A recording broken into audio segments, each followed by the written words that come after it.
பெருந்தலைவர் காமராஜர் கிராமம் கிராமமாக சுற்றுப்பயணம் செய்து திராவிட இயக்கத்தை ஒழிக்க வேண்டும் என்று விரும்பினார். ஊழலை ஒழிக்க வேண்டும் என்று விரும்பினார். வாக்காளர்களுக்கு வேட்பாளரை தெரியாது. அவர்களுக்கு தெரிந்த ஒரே முகம் விஜய் முகம்தான். இது சட்டமன்ற உறுப்பினர்களுக்கு 2 அமைச்சரை கொடுக்கிறார். அந்த விசால மனம்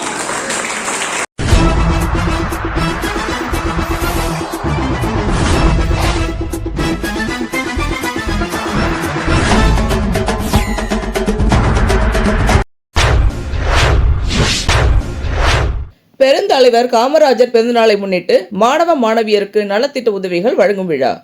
மத்திய சென்னை மேற்கு மாவட்ட காங்கிரஸ் கமிட்டி சார்பில் சென்னை MMDA காலனி சமூக நலக்கூடம் அரும்பாக்கத்தில் கர்ம வீரர் காமராஜர் பிறந்தநாளை முன்னிட்டு பள்ளி மாணவ மாணவிகளுக்கு நலத்திட்ட உதவிகள் வழங்கும் விழா நடைபெற்ற இந்த விழாவில் சிறப்பு அழைப்பாளராக தமிழ்நாடு காங்கிரஸ் கமிட்டி துணைத் தலைவர் கோபண்ணா கலந்து கொண்டு சிறப்புரையாற்றி மாணவ மாணவிகளுக்கு காமராஜரின் வரலாற்றை எடுத்துரைத்து கல்வி சமுதாயத்திற்கு எவ்வளவோ முக்கியம் என்றும் கல்வியில் பல்வேறு சாதனைகளை காமராஜர் செய்துள்ளார் என்று கூறி நலத்திட்டங்களை மாணவ மாணவிகளுக்கு வழங்கினார். மேலும் இந்த விழாவில் மத்திய சென்னை மேற்கு மாவட்ட இளைஞர் காங்கிரஸ் தலைவர் நெல்லை NJ ஆனந்த் பாபு, மத்திய சென்னை மேற்கு மாவட்ட காங்கிரஸ் கமிட்டி தலைவர் MMDA கோபி தலைமை வகித்தார். தமிழ்நாடு இளைஞர் காங்கிரசின் மாநில தலைவர் சூரியபிரகாஷ், அகில இந்திய இளைஞர் காங்கிரஸ் துறையின் சேர்மன் ஜோஸ்வா ஜெரால்ட், தமிழ்நாடு காங்கிரஸ் கமிட்டியின் மாநில செயலாளர்கள் SS குமார், அயன்புரம் சரவணன், வடசென்னை கிழக்கு மாவட்ட இளைஞர் காங்கிரஸ் தலைவர் தீபக், இளைஞர் காங்கிரஸ் மாநில ஒருங்கிணைப்பாளர்கள் பாலமுருகன், பாலகிருஷ்ணன், இளைஞர் காங்கிரஸ் மாவட்ட துணைத் தலைவர்கள் முகமது இப்ராஹிம், தினேஷ், இளைஞர் காங்கிரஸ் மாவட்ட பொதுச் செயலாளர்கள் நிர்மல்ராஜ் ஜோசப், தமிழரசன் ஜோசப், மேலும் பல காங்கிரஸ் நிர்வாகிகள் மற்றும் இளைஞர் காங்கிரஸ் நிர்வாகிகளும் கலந்து கொண்டு இவ்விழாவை சிறப்பித்தனர்.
அவர் பிறந்து 124வது ஆண்டு விழா நாளைக்கு கொண்டாட இருக்கிறோம். அதற்கு முன்னதாக இந்த நிகழ்ச்சியை எனது அருமை நண்பர் MMDA கோபி அவர்கள் நீங்கள் மாணவர்கள் மத்தியிலே பேச வேண்டும் என்று என்னை அழைத்தார்.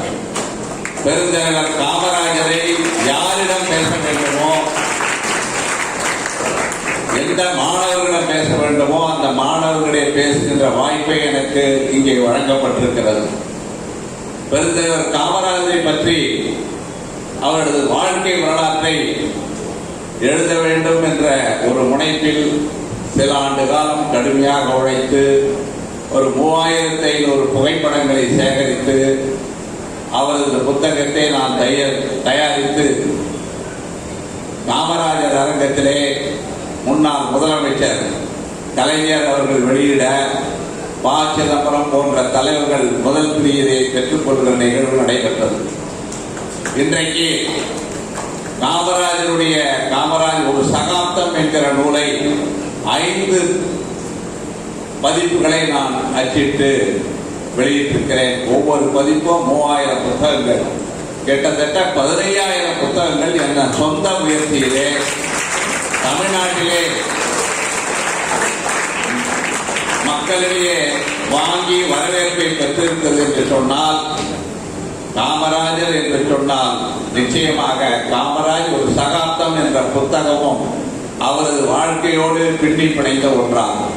பெருந்தலைவர் காமராஜர் தமது வாழ்நாளில் 1967க்கு பிறகு 75 வரை கிராமமாக சுற்றுப்பயணம் செய்து திராவிட இயக்கத்தை ஒழிக்க வேண்டும் என்று விரும்பினார். ஊழலை ஒழிக்க வேண்டும் என்று விரும்பினார். திராவிட இயக்கத்தை ஒழித்தால்தான் ஊழல் ஒழியும் என்று அவர் நம்பினார்.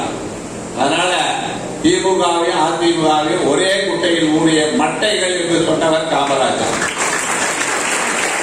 வாக்காளர்களுக்கு வேட்பாளரை தெரியாது.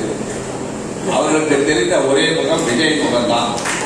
இரண்டாவது விசில் சின்னம். இது நான் உலக அரசியலையும் படித்திருக்கேன், இந்திய அரசியலையும் படித்திருக்கிறேன். எந்த மாநிலத்திலும் எங்கும் நடக்காத ஒரு மிகப்பெரிய அதிசயம் தமிழ்நாட்டிலே நிகழ்ந்திருக்கிறது. யாராவது கற்பனையில கூட பார்க்க முடியுமா? திமுக அதிமுக ஆட்சி அகற்றிட்டு இப்படி ஒரு ஆட்சி அமைன்னு நாங்களே நினைக்கல. நாங்க கருத்து கணிப்பெல்லாம் நடத்தி பார்த்தா அந்த கருத்து கணிப்புகள் எங்களுக்கு சாதகமாக இல்லை. அது எங்களுக்கு முதலே கொஞ்சம் புத்தி இருந்திருந்தால் நாங்கள் அவர்களோடு உறவு வைத்திருக்கலாம். ஆனால் எங்களுக்கு அந்த உணர்வு வரல. இன்னைக்கு மிகப்பெரிய வெற்றி இருக்கிறார். 5 சட்டமன்ற உறுப்பினர்களுக்கு 2 அமைச்சரை கொடுக்கிறார். அந்த விசால மனம் அவருக்கு இருக்கிறது. 2 எம்எல்ஏ ஒரு அமைச்சர், 5 எம்எல்ஏ 2 அமைச்சர். 60 ஆண்டு காலமாக இந்த தலைமைச் செயலகத்தில் கதசட்டை போட்டவர்கள் யாரும் அமர முடியாத ஒரு அவலமான நிலையில் இருந்த எங்களுக்கு விஜயினுடைய ஆதரவின் காரணமாக இன்னைக்கு நமக்கு 2 அமைச்சர்கள் அங்கே இருக்கிறார்கள். அந்த 2 அமைச்சர்கள் கட்சியில் ஒத்திப்போடு வருகிறப்போ நூற்றுக்கணக்கான காங்கிரஸ் கட்சியினர் வருகிறார்கள். அதன் மூலம் எங்கள் இயக்கம் புதிய வலிமையை பெறுகிறது. எனவே இன்றைக்கு காமராஜரை நினைவுகிற நேரத்திலே இந்த வாய்ப்பினை வழங்கிய நண்பர்களுக்கு நன்றி கூறி விடைபெறுகிறேன். நன்றி. இந்த வீடியோ உங்களுக்கு பிடிச்சிருந்தா லைக் பண்ணுங்க, கமெண்ட் பண்ணுங்க, ஷேர் பண்ணுங்க, சப்ஸ்கிரைப் பண்ணுங்க.